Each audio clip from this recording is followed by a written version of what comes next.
Hello বন্ধুরা, শুভ সকাল সবাইকে। কেমন আছো সবাই?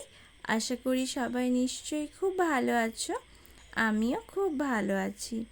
আমি মৌমিতা লাইফস্টাইলের আরও একটি নতুন ভিডিওতে তোমাদের সবাইকে জানাই স্বাগত।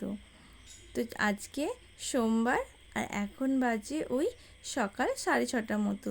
তো চলো তোমাদেরকে সাথে নিয়ে আজকের ভিডিওটা এখান থেকেই শুরু করছি। তো দেখো, সকালেই ঘুম থেকে উঠে পড়েছি আর এখন 6:30 বাজলো। আজকে অনেক সকালে ঘুম থেকে উঠেছি, প্রায় ওই 5টার দিক করে উঠেছি।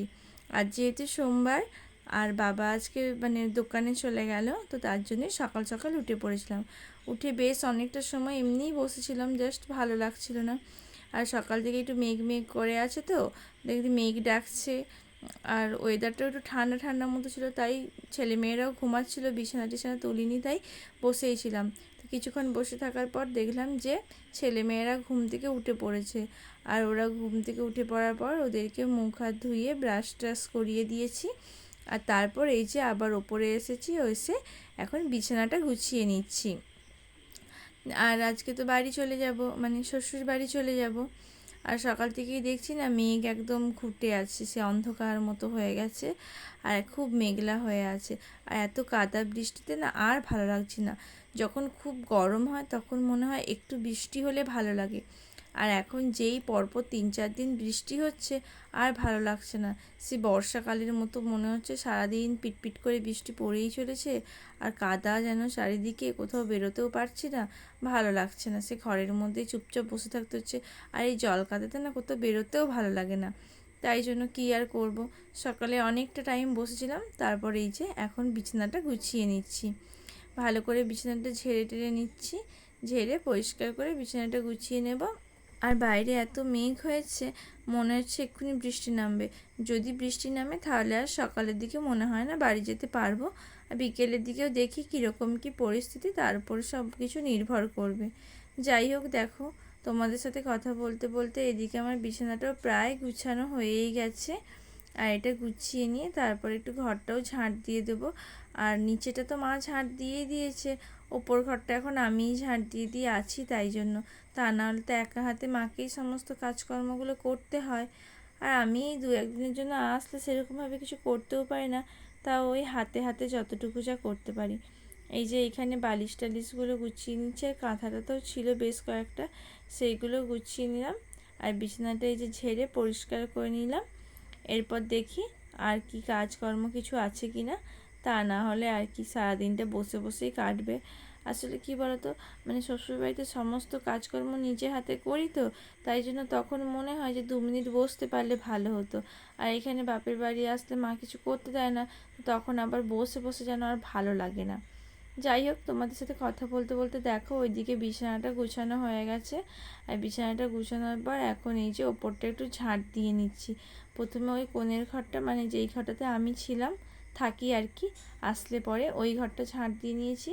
আর তারপর এই যে বোনের ঘরটাও একটু ঝাঁট দিয়ে দিচ্ছি। বোনও ঘুম থেকে উঠে পড়েছে, এখন সবাই নিচে চলে গেছে, আমিও ঝাঁট দিয়ে নিচেই যাব। আর এই যে সকালে একটু চা খাচ্ছি। শ্বশুরবাড়িতে এখন কেউ সকালের দিকে চা খায় না, সকালে কেন বিকেলেও কেউ চা খায় না, তাই জন্য এখন আর চাটা হয় না। শীতকালে সবাই চা খায়, তখন চা হয়। গরমকালে তেমন কেউ খেতে চায় না বলে আর একার জন্য করাও হয় না। আর এইখানে আসলে বোন দুধ চা খায় আর আমিও দুধ চা খেতে পছন্দ করি, তাই জন্য বাপের বাড়ি আসলে দুধ চাটাই বেশি হয়। আর প্রথমেই বললাম যে বাবা তো দোকানে চলে গেছে, তাই 3জনের জন্যই 3 কাপ মতোই চা করেছি। আর এই যে চা নিয়ে এখন বসে গেছি এখানে সবাই মিলে একসাথে। আর রিদ্ধি আর তিতলি, তিতলি তো খুবই ছোটো, তো চা খায় না, কিন্তু চাটা পছন্দ করে, দেখলে পরে একটু করতে আসে। আর রিদ্ধিও ও চা খায় না, ও শুধু ওই বিস্কিটটা নিয়েই একটু চায়ের মধ্যে ডুবিয়ে খায়। ও না আগে সেটাও খেত না, কিন্তু এখন সবাই চায়ে বিস্কিট ডুবিয়ে খায় দেখে একটু আধটু খায় আর কি। তো এই যে সবাই মিলে এখন চা খেতে বসে গেছি, চা খাচ্ছি আর গল্প করছি। আর এখন বাজে ওই 7:30 মতো, কিন্তু জানালা দিয়ে দেখে মনে হচ্ছে যে বাইরে অনেক রোদ অনেক আলো, কিন্তু তা না, বাইরে না এখনই পিটপিট করে বৃষ্টি পড়ছে। এই সকাল হয়েছে আর বৃষ্টি পড়া শুরু হয়ে গেছে। আর এখানে দেখেছো এক্ষুনি একটা অঘটন ঘটে যেত। গরম চাটা তিতলি বসে পা মিলেছে আর চায়ের কাপটা উল্টে যাচ্ছিলো, আর একটু হলে গরম চাটাই ঢালা হয়ে যেত। আর এই যে সবাই মিলে এখন বোন, মা, আমি সবাই মিলে বসে বসে গল্প করছিলাম। কী আর করবো, কাজকর্ম কিছু নেই। বাইরে এই যে বৃষ্টি পড়ছে, এখন সকালবেলায় যে পিটপিট করে বৃষ্টি শুরু হয়ে গেছে। আর কালকে বৃষ্টি হয়েছিল, এই যে রাস্তার সাইডগুলোতে অল্প অল্প করে একটু জলও জমে আছে। আর ভালো লাগছে না বসে বসে, কী আর করবো বলো, বাইরেও বেরোতে পারছি না। আর বেশ অনেকটা সময় পর ওই 10টা সাড়ে 10টার দিক করে একটু থেমেছিল বৃষ্টিটা। একটু বাজারে দরকার ছিল, তাই জন্য বাজারের দিকে গেছিলাম। আর তারপরে মিষ্টির দোকান দেখে একটু দোকানেও গেছিলাম, একটু মিষ্টিও কিনেছি, বিকেলে বাড়ি চলে আসবো বলে তার জন্য। আর ছেলের জন্য ওই যে একটা কেক নিয়েছি আর দুটো সন্দেশ মতো নিয়েছিলাম। তো সন্দেশ দুটো ছেলে একটু মিষ্টি খেতে পছন্দ করে, ছেলে মেয়ে দুজনেই পছন্দ করে। আর এই যে নিয়ে এসে মাসিমণিকে বলছে দেখো কেক এনেছি, মিষ্টি এনেছি বলে ওই যে বাটিতে নিয়ে একটু খেতে বসে গেছিলো। আর এই যে এখন বিকেল হয়ে গেছে, বিকেলবেলায় আমরাও বাড়িয়ে ফিরছি। আর শ্বশুরবাড়িতে পুজো আছে, ওই শীতলা পুজো আর কি, দেশ পুজো যেটাকে বলে। তো তাই জন্য টোটো করে বাড়ি ফিরছি। বরমশাই নিতে যাওয়ার কথা ছিল, কিন্তু স্কুটিটাতে কিছু একটা প্রবলেম হয়েছে, যার জন্য ওটাকে আবার গ্যারেজে দিয়ে আসতে হয়েছে। তো তাই জন্য আমরা টোটো করে ফিরে যাচ্ছি। আজ সোমবার, আজকে জাগরণ আছে, আর কাল মঙ্গলবার, কাল পুজো হবে। তো তার জন্য এখন আমরা বিকেলবেলায় 3জন মিলেই বাড়ি ফিরে যাচ্ছি। টোটোয় করে চলে আসবো, আর ওইখানে কিছুটা পথ পায়ে হেঁটেই চলে যাব। আর তারপর এই যে বিকেলবেলায় দেখলে ওয়েদারটা বেশ অনেকটাই পরিষ্কার, একটু মেঘ মেঘ হয়ে আছে, কিন্তু বৃষ্টিটা ধরে গেছে। মনে হয় না কাল আর বৃষ্টি হবে বলে। যাই হোক, এখন কদিন বৃষ্টিটা না হলেই ভালো। আর বাড়ি আসলাম।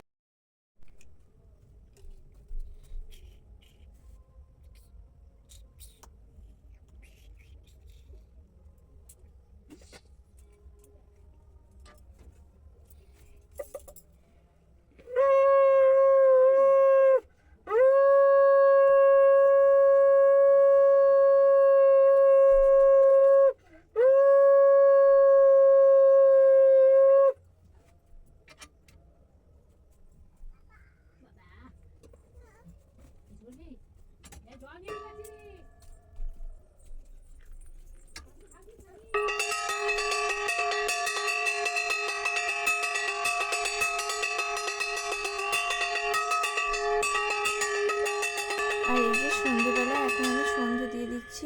আর বাড়ি আসার পর শুনলাম যে শ্বশুরমশাইয়ের মামিমা মারা গেছেন। তো খবরটা শুনে খুবই খারাপ লাগলো। আর তাই জন্য বাবা মা তাদের তো অসুখ পড়ে গেছে, তাই জন্য আর শাশুড়ি মা সন্ধেটা দিল না, সন্ধেটা আমিই দিয়ে দিলাম। বেশিরভাগ সন্ধেটা শাশুড়ি মাই দেয়, কিন্তু যেহেতু তাদের অসুখ হয়ে গেছে তাই জন্য সন্ধ্যাটা সে দিতে পারেনি। আর জানো তো কাল সারাদিন গোপাল আমাদের না খেয়েই ছিল, যেহেতু অসুখ হয়ে গেছে আর মা তেমন কাউকে পায়েও নি যে কেউ এসে গোপালকে খাবারটা দিয়ে দেবে। তার জন্য গোপাল কাল সারাদিন না খেয়েছিল। আর তাই জন্য সন্ধ্যেবেলায় আমি সন্ধ্যে দিয়ে একটু গোপালকেও খেতে দিয়ে দিয়েছিলাম। সকালে সন্ধ্যে দুবেলায় গোপালকে আমাদের খেতে দেওয়া হয়, কিন্তু কাল সারাদিন গোপাল না খেয়েই ছিল। তাই মাকে বললাম তুমি আগে বললে আমি আগেই চলে আসতাম।